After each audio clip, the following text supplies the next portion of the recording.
Assalamualaikum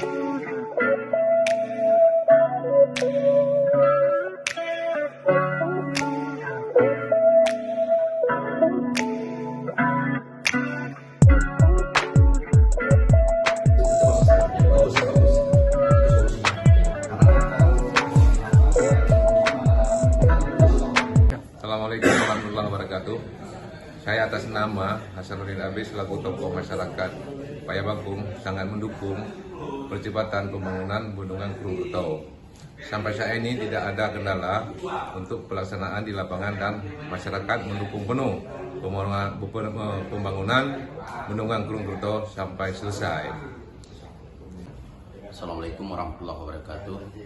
Kami selaku tokoh masyarakat dan juga selaku pimpinan dalam desa Pulang Pantai, sebagaimana telah sepakat dengan pemilih-pemilihnya, insya Allah sudah berjalan lancar dengan adanya komunikasi seluruh tingkat kecamatan dan juga tingkat kabupaten.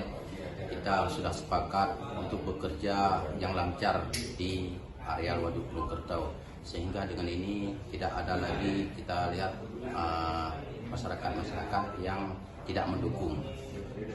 Dan juga kami selaku masyarakat di tempat sudah meyakinkan 100% insya Allah waduk ini selesai dalam masa secepatnya ini.